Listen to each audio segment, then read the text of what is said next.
Hello students, good morning. This is Dr. Manali Nigam from RBS Polytechnic, Bijpuri, Agra, and this is the lecture of Communication Skills Second, 4th Sem Polytechnic.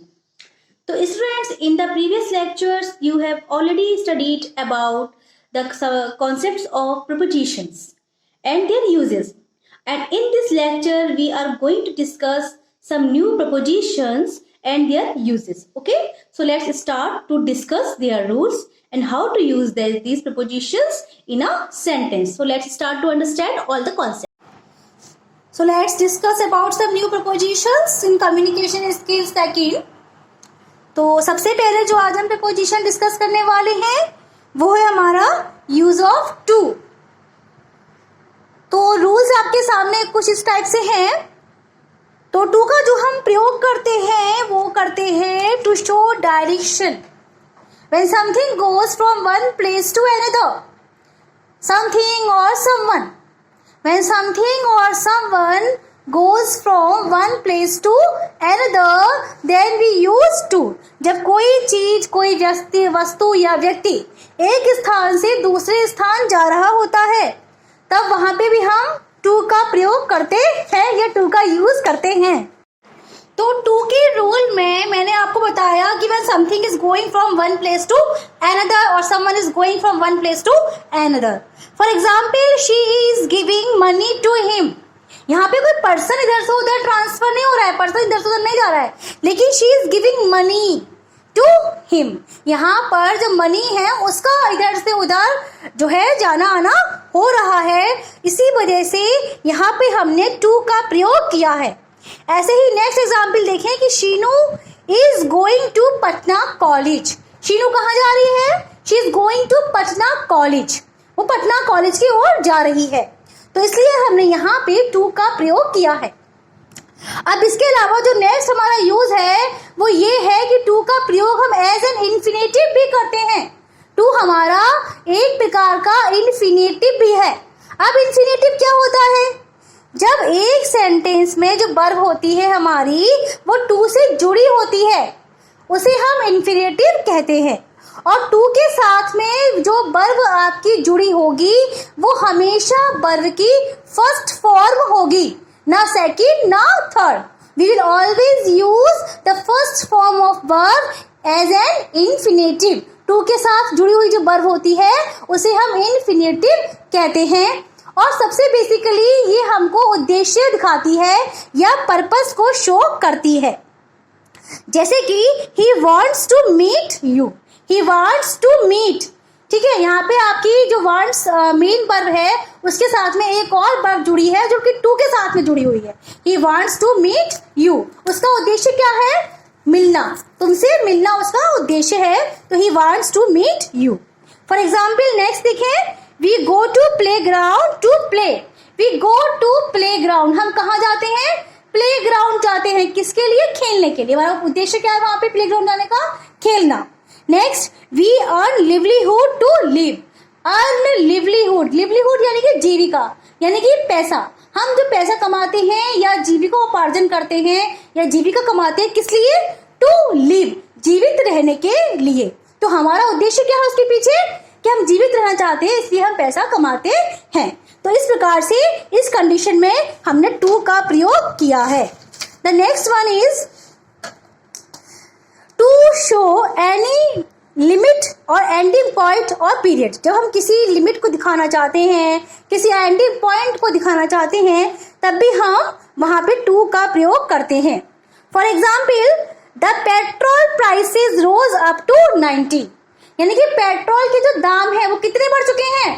लगभग 90 तक बढ़ चुके हैं, है ना. 90 तक इसके दाम हो चुके हैं, अप टू 90. यहाँ पे इसके ये एक प्रकार का प्राइस मनी दिखा रहा है कि इसके इतने तक दाम हो चुके हैं, इसका पॉइंट दिखा रहा है एंडिंग. और नेक्स्ट हमारा एग्जांपल है, the shop will remain open 9 to 10 PM and Sunday to Friday. अब यहाँ पे ये इस पीरियड को दिखा रहा है कि जो शॉप है वो खुलेगी 9 से 10 के बीच में या आपके संडे से फ्राइडे तक आपकी शॉप खुलेगी. इस प्रकार से ये एग्जाम्पल्स दिखा रहे हैं. The next one, We don't use to before home. जी हाँ, ये देखिए, ये एक प्रकार का नोट है, कोई रूल नहीं है. कि हम जैसे कि अभी तक और जगहों पे आने और जाने के लिए टू का प्रयोग कर रहे थे, लेकिन हम होम के साथ में टू नहीं लगाते हैं, है ना। We don't use to before home. जैसे I am going to home, आप यहाँ पे टू नहीं लगा सकते हैं, वो आपका सेंटेंस गलत हो जाएगा। एक और एग्जाम्पल देखिए, टू का प्रयोग हम करते हैं वेरी नियर के सेंस में, यानी कि समीप के सेंस में भी हम टू का प्रयोग करते हैं। आया वो मेरे पास, जैसे कि ही came to me, he came to me, वह मेरे पास आया। The child went to her mother, बच्चा अपनी मदर के पास गया। तो यहाँ पर भी हमने टू का प्रयोग किया है। तो इस प्रकार से टू का प्रयोग इन सभी चीजों के लिए, इन सभी रूल्स के लिए, यूजेस के लिए किया जाता है। आई थिंक आपके समझ में टू का यूज आ गया होगा। अब टू के बाद में जो नेक्स्ट हमारी प्रपोजिशन है वो है from. Use of from. From का हम जो यूज करते हैं वो सबसे पहले आपके सामने जो एक यूज है वो है टू शो ऑरिजिन। ऑरिजिन यानी कि उत्पत्ति। जब हम किसी के रूट के बारे में बताते हैं, किसी की उत्पत्ति के बारे में बताते हैं, तब भी हम फ्रॉम का यूज करते हैं। जैसे I am from Delhi, I am from London. तो यहाँ पे हम अपना ओरिजिन बता रहे हैं, तो यहाँ पे हमने फ्रॉम का प्रयोग किया है। जैसे कि वेयर आर यू फ्रॉम, तुम कहाँ से हो। This bus travels from Mumbai to Pune, from Mumbai to, इसका जो ओरिजिन है कहाँ से है, मुंबई से, कहाँ तक, पुणे तक। तो उस प्रकार से जैसे कि अभी अभी आपने टू पढ़ा, टू का एक प्रकार से अपोजिट भी कह सकते हैं आप फ्रॉम को। जैसे कि मैंने आपको बताया कहीं पर जाने के लिए हम टू लगाते हैं, जैसे I am going to Patna, ठीक है, लेकिन I am coming from Patna, मैं पटना से वापिस आ रहा हूँ। अगर आप कहें मैं पटना से वापिस आ रहा हूँ तो वहां पे आप टू नहीं लगाएंगे, आप क्या लगाएंगे, from. I am coming from Patna, I am returning from Patna. तो इस प्रकार से हम जो है वहां पे फ्रॉम का यूज करते हैं। तो ये था हमारा ओरिजिन। ओरिजिन के लिए आपको एक एग्जांपल और देती हूँ, जैसे कि this story has been taken from the book Panchatantra. ये जो स्टोरी है ये पंचतंत्र से ली गई है। तो इसका स्टोरी का जो ओरिजिन है वो कहाँ से हुआ है, पंचतंत्र से हुआ है। तो इस प्रकार से ओरिजिन के लिए हम फ्रॉम का प्रयोग करते हैं। The next one is to show cause, यानी कॉज को दिखाने के लिए, कारण दर्शाने के लिए भी फ्रॉम का प्रयोग किया जाता है। He died from heart attack, वह किससे मर गया, हार्ट अटैक से मर गया। तो यहाँ पे हमने अपने कॉज को दिखाने के लिए, रीजन को दिखाने के लिए किसका यूज किया है, फ्रॉम का यूज किया है।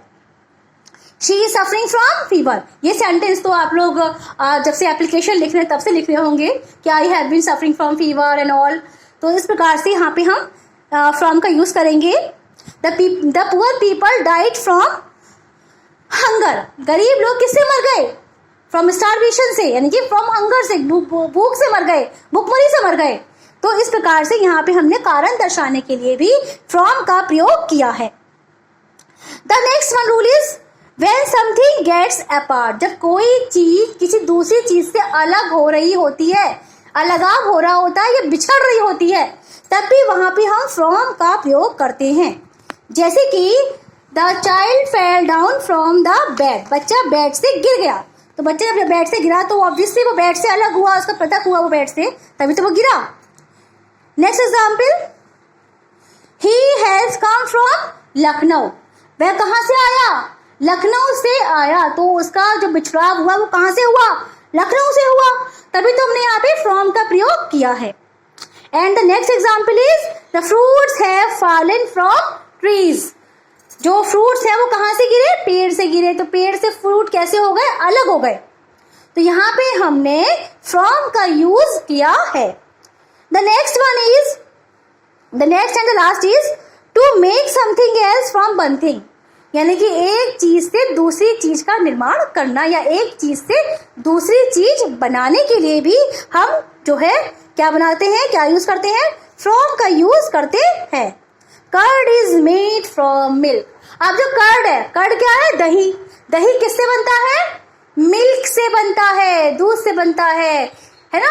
उसी प्रकार से the chair is made from would, chair किससे बनी है, वुड से बनी है, लकड़ी से बनी है। और यहाँ पर भी हमने फ्रॉम का यूज किया है।